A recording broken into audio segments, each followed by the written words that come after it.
Vienna रेसिपीमध्ये आपलं स्वागत आहे ना. आपण करणार आहे पावट्याची दाणं आणि वांगं मिक्स भाजी करणार आहे. त्यासाठी कुकर ठेवला आहे. त्यात आपण तेल टाकून घेतले. त्यातच जिरं टाकून घेऊया.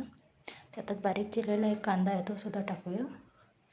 कांदा छानपैकी सोनेरी रंग होईपर्यंत भाजून घेऊया. त्यातच आलं लसूण पेस्ट आहे ती सुद्धा टाकूया. पण कुकरमध्ये का करायला लागलो आहे का की पावट्याचे दाणे शिजायला वेळ लागतो आहे.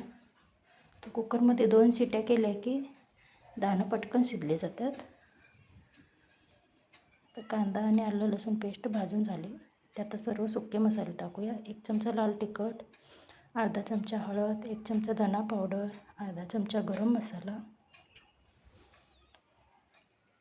तर व्यवस्थित असं भाजून घेऊया. त्यात चवीनुसार मीठसुद्धा टाकूया.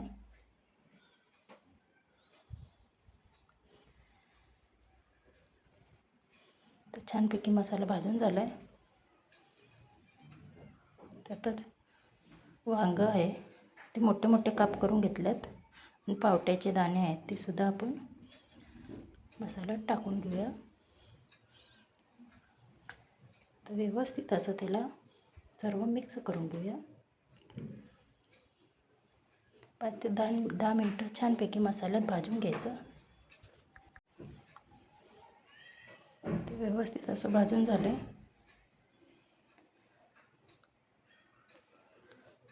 त्यातच बारीक चिरलेली कोथिंबीर आहे ती सुद्धा टाकूया. परत एकदा व्यवस्थित असं परतून घेऊया.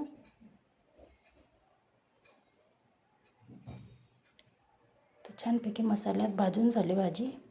त्यातच अर्धा कप जेवढं पाणी ओतूया. आपण कसं सुक्की भाजी करणार आहोत म्हणून जरासंच पाणी ओतलं. जर तुम्हाला रस्सा आवडत असेल तर तुम्ही पाणी वाढवू शकता. आता कुकर लावून त्याला कुकरला 2 शिट्या करून घेऊया. तर 2 शिट्या झाल्यात. कुकरसुद्धा गार झाला आहे. तर आपण बघून घेऊया.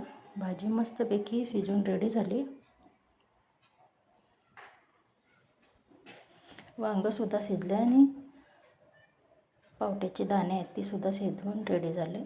त्यातच आपण 2 चमचे शेंगदाण्याचा कूट टाकूया.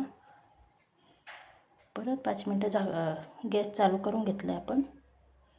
तर रेडी झाली आपली पावटा बटाट वांगं मिक्स भाजी. तर व्हिडिओ आवडल्यास लाईक शेअर